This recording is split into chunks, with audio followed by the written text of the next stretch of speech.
आराम से घाव लग जाए। नौ सब गुंडा मरी गईले ए झुलनिए तरी दबा के और नौ सब गुंडा मर गईले ए झुलनिए तरी दबा।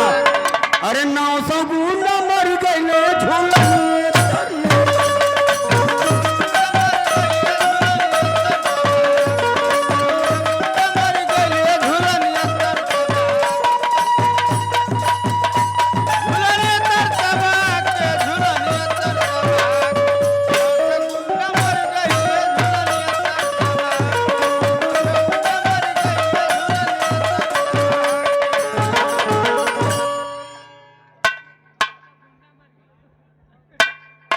सोने की थाली में हुर्रे के परोसनी जेवे के हो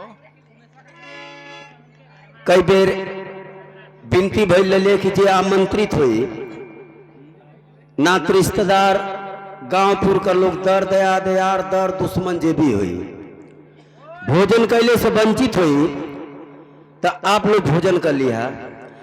ये समय तो हम जानते कि बकियो ना हुई एक का आदमी बाकी जौन दवाई लेके गिरल रल हुई।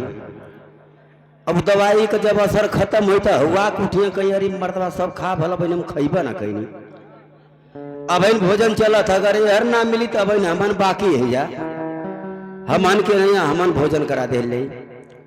गीत के माध्यम से यह संकेत होता मास्टर साहब हम हुरे के कली कथवा नहीं बाबू जेवे के काम एक का गो यूज के 4-5 प्रकार से कर लेला। अगर सुबेरे का माता बहन खाना बना ले तो आदमी के पीछे लग जाइए कहीं सिंटुआ के पापा आज सौकेरे हम खाना बनौले फर दे बरस कह के खाना के खा।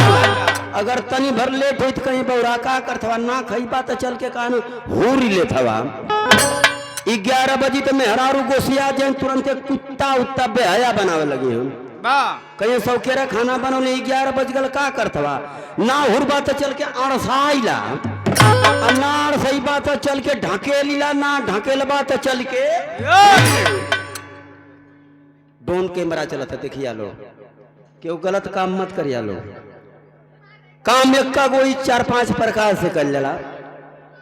हम हुरे के कहीं मास्टर साहब का थोड़ा ही बाबू जेवे के सोने की थाली मुझे के परोसली और जेवना न जेवे और भागला रिसिया के अन्ना सो गुंडा मर गइलो झूलनिए तरी कदा।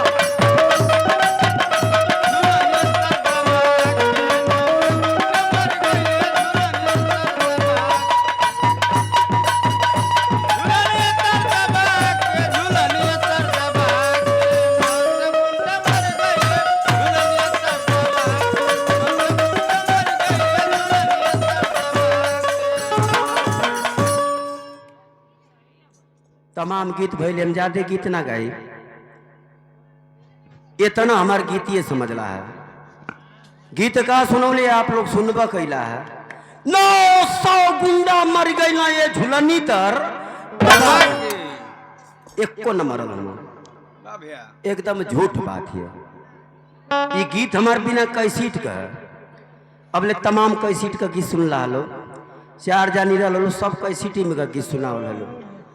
हमार गीत बिना कैसीटी का ये को ना मरल हम लेकिन मरल भी हम मास्टर साहब मरल लो हम हमारे गीत में झूठ सही दोनों झूठ कहाँ से है भैया नथुनी का वजन कितना होला एक वजन माता बहन जनी हमन ना जाने ले हमन ते तना ना वजन एक बर्दाश्त कर पा लेला कि एगो नकिया में के बरवा टूट जाला ना पियर खरी फोड़िया होले नकिया फूल के रसगुल्ला हो जाए पूरा मुहवा धोबा सजग रबा की नकिया छुआ न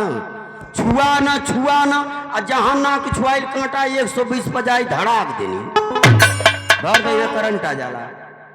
एक वजन माता बहन जनी इन लोग का नाक इतनी सुकुआरी है कि इन लोग के नाकी में 10 ग्राम से 15, 25, 50 ग्राम लास्ट वजन अगर 50 ग्राम इन लोग के नाक में है तो इन लोग का नाक खड़ी है। इन लोग के नाकी में 100 ग्राम डाल दा तुरंत नकिया टूट जाए। ये 100 ग्राम 50 ग्राम के तरह न केहू चपा के मरल है न केहू, लेकिन मरल हो मास्टर हमन का जहां जाते जाता कुछ ना कुछ मरे वाला मिलत हो।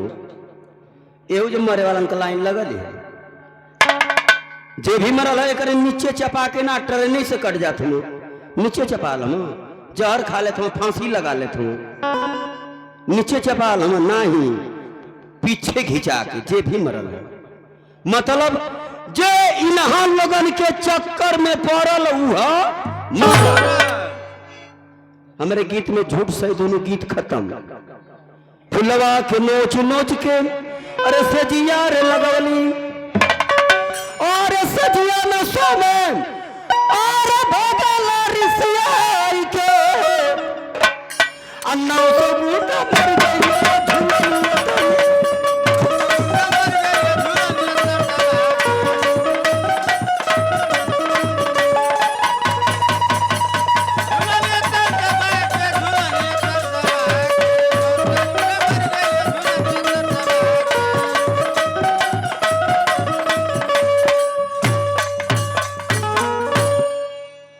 पार्टी आपके सेवा में उपस्थित ग्राम नरौनी मड़ैया थाना मुहिंदाबाद जिला मऊ आपके सेवा में उपस्थित है। शांति बनावा आप लोग ये पार्टी से पूरा रात भर आनंद ला। जौन आप लोग का इच्छा बनी तो गीत लिया लोग, जौन आप लोग का इच्छा बनी तो ड्रामा नौटंकी नाच है, ऑर्केस्ट्रा ग्रुप ना 12-2 बजे ले हम ना जल ले सुबेरे ले ललका निकार के मतलब क्यों कपार ना फुले जो सूरज भगवान ना उगे तो लेना जान ले। हाँ लेकिन इतने आप लोग शांति बनोले रिहा बेन तो छठो में आई है कि तनी जानी तो भाग जाए कि ज्यादा यार तनी सुतब ना तो बेने हमके सगरी खरीदे के बहन। लेकिन शांति बनाओ जा पार्टी सरात भर नंदला अले का कारण का सबके पता हो। एगो आत्मा के शांति बदे हम सभी लोग उपस्थित हैं।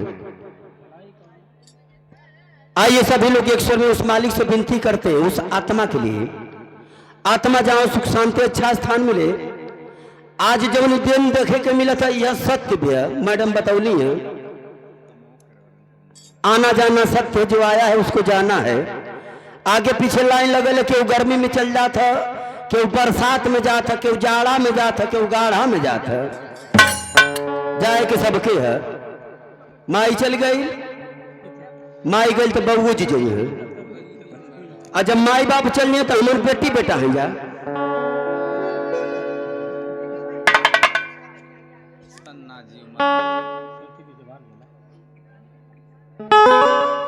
आप सम्मान बड़े भैया 37 ये सुनाऊ गढ़वाले देखिए, अगर बड़ाए तो दोबारा पैसा दे के हमसे बुलवा लिया। बड़े भैया 37 दी सुनाऊ गढ़वाले ये आपके तरफ से 51 रुपए का पुरस्कार माई की आत्मा की शांति बदे। नमस्ते प्रणाम रही सबके एक स्वर में नमस्ते प्रणाम रही। आत्मा जहां सुख शांति अच्छा स्थान मिले मालिक से विनती रहेगी। ए मैं घबराइले के बाद जब माई चल गई तो बाबूजी जो है आप जब माई बाप चल जाइए तो हमन बेटी बेटा हैं जा, हमनों के जाए क्या हमनों लाइन में हैं जा। वह तोरे मौसिया ने आत्मा के शांति बदे देखा क्यों मरल ना चाहला, ये बता दे एक बात के मरल चाहला क्यों मरल चाहला, लेकिन मरे के है पक्का यह सत्य है।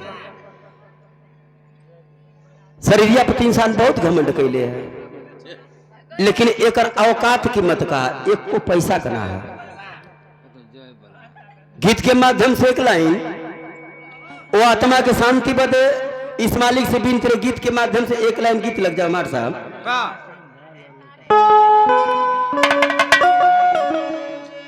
आज माई का लाश से सेवा आज यहाँ माई का पूरा परिवार यहाँ उपस्थित है।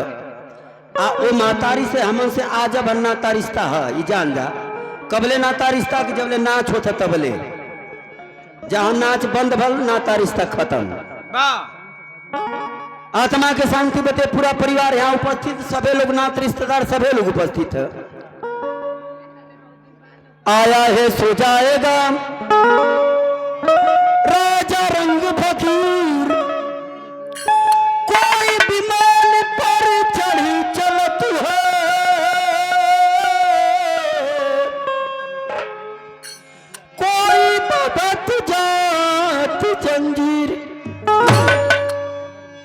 गीत के माध्यम से एक लाइन।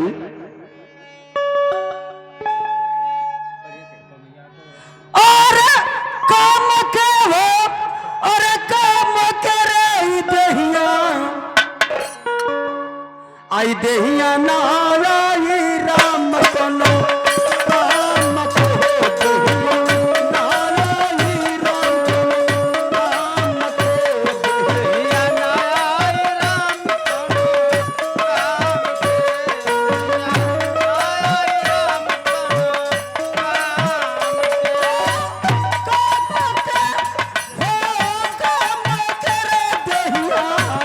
आई राम कोनो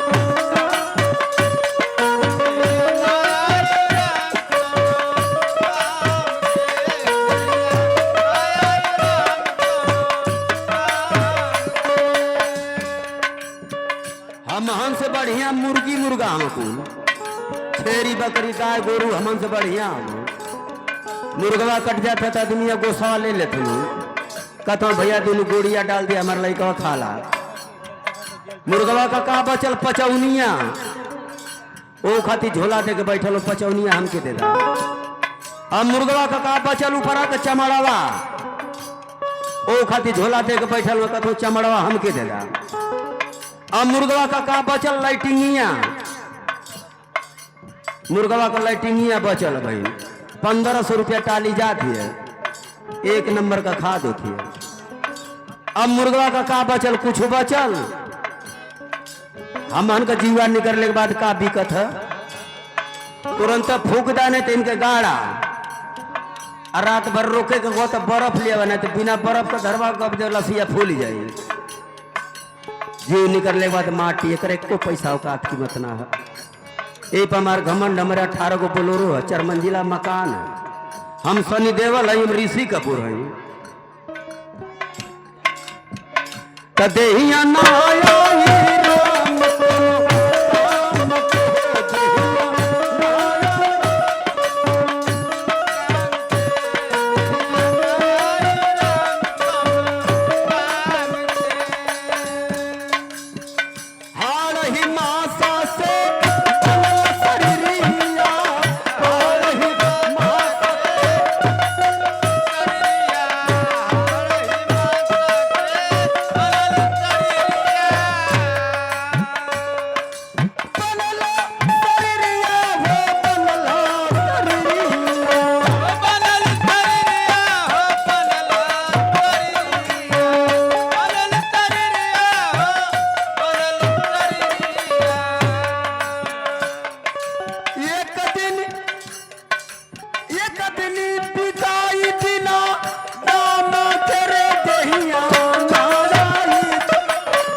कुछ बना के गई है। अब माई का पूरा परिवार यहाँ उपस्थित है। हमन जब से आल जा माई के परिवार के तरफ से केहू अब तक मिलल ना गजब हद होगा लगत माई लड़ाई उड़ाई करते रहे का मुके लगत लड़ाइये करते रहे है। अरे दान पुण्य तो कुछ ना कुछ जरूर करे के चाहिए। आज माई का आज लास्ट सेवा है चला कोनो बात ना। अरे के दुखवा हरी हो